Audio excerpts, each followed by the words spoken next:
Basic classical problems of సింక్రనైజేషన్లో 3 ఉంటాయి. First bounded buffer, ఇంతకుముందు వీడియోలు చూస్తాం. ఇప్పుడు రీడర్ రైటర్ ప్రాబ్లం చూస్తాం. తర్వాత నెక్స్ట్ డైనింగ్ ఫిలాసఫర్ ప్రాబ్లం చూద్దాం. ఇవన్నీ క్లాసికల్ ప్రాబ్లమ్స్ ఆఫ్ సింక్రనైజేషన్. ఇప్పుడు మనం రీడర్స్ అండ్ రైటర్స్ ప్రాబ్లమ్ చూస్తున్నాం. ఓకేనా?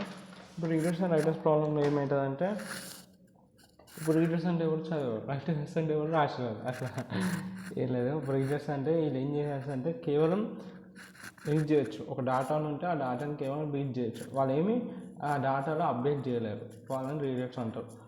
వేరే రైటర్స్ అనేటప్పుడు ఏం చేయొచ్చు అంటే వాళ్ళు చదవచ్చు డాటాని, దాంతోపాటు దాంట్లో ఏమైనా చేంజ్ చేసేయగలుగుతారు రైటర్స్ అనేటప్పుడు. సో మీకు ఒకవేళ న్యూస్ పేపర్ని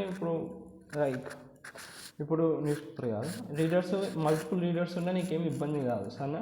కానీ మల్టిపుల్ రైటర్స్ ఉన్నాకో కష్టమవుతుంది. ఎందుకంటే నేను చెప్తాడు, రీడర్ అనేటప్పుడు ఫస్ట్ లైన్లో చదువుతున్నాడు, అట్లనే రీడర్ 2, రీడర్ 3 అలా మల్టిపుల్ రీడర్స్ ఇట్లా ఒక్కొక్క లైన్ చదువుకుంటూ వస్తున్నాడు. థర్డ్ లైన్ కంప్లీట్ చేసి 4th లైన్లోకి పోయాడు. అప్పుడు రైటర్ అనేటోడు దీన్ని చేంజ్ చేసిండు, రైటర్ 2 అనేటోడు దీన్ని చేంజ్. సో దీనివల్ల ఏమైపోతుంది, అదే ఇంతకుముందు వేరే ఇప్పుడు వేరే డాటా మారింది. సో ఎంతమంది రీడర్స్ ఉన్నా ఏం పడకూడదు మనకి. కానీ రైటర్స్ మల్టిపుల్గా ఉంటే ప్రాబ్లం క్రియేట్ అవుతుంది. అది బేసిక్ ప్రిన్సిపల్. అదే కాకుండా రీడర్స్ అనేటప్పుడు కేవలం రీడ్ అయ్యచ్చు, వేరే రైటర్స్ అనేటప్పుడు రీడ్ ఆపరేషన్ చేయొచ్చు, రైట్ ఆపరేషన్ చేయొచ్చు. ఇక్కడ ప్రాబ్లం ఎక్కడ వస్తుందంటే, మనము మల్టిపుల్ రీడర్స్ని సేమ్ టైం చదవచ్చు. ఇప్పుడు ఇట్లా మల్టిపుల్ రీడర్స్ ఎప్పుడైతే చదవచ్చు, రీడ్ చేయొచ్చు, ఏం ప్రాబ్లం ఉండదు. కానీ కేవలం ఒక్క రైటరే ఉండాలి. Share to access the share data at the same time. అదే సేమ్ టైంలో కేవలం ఒక్క రైటర్ మాత్రమే రైట్ చేయగలుగుతారు ఆ డేటా. సరే, మల్టిపుల్ రైటర్స్ ఉండదు. సో ఇప్పుడు read write operation write operation జరిగినాకో అవి క్రాష్గా అయిపోయి రిలీజ్ అవుతాయి అన్నమాట. ఒక ఎగ్జాంపుల్ తీసుకొని చెప్తాం. ఇది మనకున్న కోడ్. ఇప్పుడు స్ట్రక్చర్ ఆఫ్ రైటర్ ప్రాసెస్ ఇట్లుంటుంది, స్ట్రక్చర్ ఆఫ్ రీడర్ ప్రాసెస్ ఇట్లుంటుంది. దాన్ని ఎట్లా రన్ అవుతుందో చూద్దాం. మనం షేర్ డేటా తీసుకుంటాం. ఇప్పుడు ఆ షేర్ డేటా అంటే ఒక డేటానే కదా. ఇప్పుడు ఇది ఒక షేర్ డేటా, ఇది ఒక షేర్ డేటా అనుకున్నాం. ఈ షేర్ డేటాని రీడర్ అనేటివి చదువుకుంటూ వెళ్తుంది. ఇట్లా మల్టిపుల్ రీడర్స్ ఉన్నాయి, ఈ షేర్ డేటాని ఏం కాదు. కానీ రైటర్స్ అనేటోడు ఒక్క రైటరే ఉండాలి. మల్టిపుల్ రైటర్స్ ఉన్నాక మనకి ఇబ్బంది కలుగుతుంది. ఓకేనా? ఇప్పుడు ఈ షేర్ డేటానే మనం ఏం తీసుకుంటాం అంటే, డేటా సెట్ ఉంటుంది. సెమాఫోర్ మ్యూటెక్స్ ఇనిషియల్గా 1 అనుకుంటాం. అలానే సెమాఫోర్ రైట్ ఇనిషియల్గా 1 అనుకుంటాం. ఇంటీజర్ రీడ్ కౌంట్ ఈక్వల్స్ 0 అనుకుంటాం. ఇనిషియల్గా మనం ఇవి సెట్ చేసేస్తాం. తర్వాత ఇప్పుడు స్ట్రక్చర్ ఆఫ్ రైటర్ ప్రాసెస్ చూద్దాం.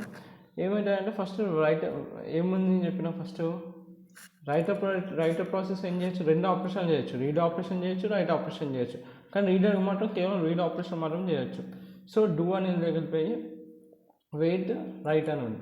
సో ఇనిషియల్గా రైట్ ఏమనుకున్నాం, 1 అనుకున్నాం. ఈ వెయిట్ ఏం చేస్తుంది, డిక్రిమెంట్ చేస్తుంది. వెయిట్ ఆపరేషన్ తెలుసు కదా. సో -1 ఉన్నా కానీ 0 వచ్చేసేసింది. ఇక్కడ ఫస్ట్ రైటర్ ఇనిషియల్గా ఏముంది, 1 ఉంది, రైట్. ఆ రైటర్ పక్కన ఏం పెట్టినాం, వెయిట్ ఆపరేషన్ పెట్టినాం. వెయిట్ వల్ల ఏమైపోతుంది, ఇదైతే రైటర్ లోపల ఉన్న 1 అయితే డిక్రిమెంట్ అయితే 0 అయిపోతుంది. తర్వాత వెయిటింగ్ ఫర్ పర్ఫార్మ్, ఇక క్రిటికల్ సెక్షన్ పోయి దానికి కావాల్సిన పని చేసుకున్నాక బయటకు వస్తుంది. సిగ్నల్ ఆపరేషన్ ఏం చేస్తుంది, ఇంక్రిమెంట్ చేస్తుంది. ఇప్పుడు ఎంత ఉంది, దాని లోపల వాల్యూ 0 ఉంది, +1 చేస్తుంది. అప్పుడు =1 అవుతుంది. ఇది జరుగుతుంది అనమాట రైటర్ ప్రాసెస్లో. వేరే రీడర్ ప్రాసెస్లో ఏమవుతుందంటే, వెయిట్ ఇప్పుడు ఏమవుతుంది, వెయిట్ ఏం చేస్తుంది, వెయిట్ మ్యూటెక్స్ ఏమనుకున్నాం, ఇనిషియల్గా 1 అనుకున్నాం. సో ఇప్పుడు వెయిట్ ఆపరేషన్ ఏం చేస్తుంది, weight operation will do decrement. ఏదైతే -1 చేస్తుంది, డిక్రిమెంట్ చేస్తుంది. ఇక్కడ మ్యూటెక్స్ ఈక్వల్స్ ఇనిషియల్ 1 ఉంది కాబట్టి 1 తీసేసి 0 వచ్చేస్తుంది ఇక్కడ. తర్వాత మళ్ళీ సెకండ్ స్టెప్లో చూడు, కౌంట్ అంట. అంటే ఇక్కడ ఏమైంది, ఇనిషియల్గా 1 ఉంది మ్యూటెక్స్ ఇనిషియల్గా 1 ఉంది. సో ఈ వెయిట్ ఆపరేషన్ ఏం చేసింది, ఇది తీసేసి 0 పెట్టింది. థర్డ్ సెకండ్ స్టెప్ వచ్చేసరికి ఏంటిది, ఇది ఏమంటున్నావు, ఇంక్రిమెంట్ అంటే 0 ++ అంటే 0 + 1 = 1. అట్లా 0 అనేది ఒక ఇంక్రిమెంట్ అయింది, అప్పుడు 1 అవుతుంది. ఈ సెకండ్ స్టెప్కి వచ్చేస్తుంది. అప్పుడు రీడ్ కౌంట్ = 1. ఇప్పుడు రీడ్ కౌంట్ ఎట్లా, ఇప్పుడు కౌంట్ ++ అన్నాడు కాబట్టి 0 నుంచి 1కి వచ్చింది కాబట్టి ఇప్పుడు =1 ఉంది. రీడ్ కౌంట్ =1 అయింది. సో వెయిట్ ఆపరేషన్ పర్ఫామ్ అవుతుంది. వెయిట్ ఆపరేషన్ అంటే మళ్ళీ ఏమైపోతుంది, 1 కాడ 0 అయిపోతుంది. మళ్ళీ ఇక్కడ మ్యూటెక్స్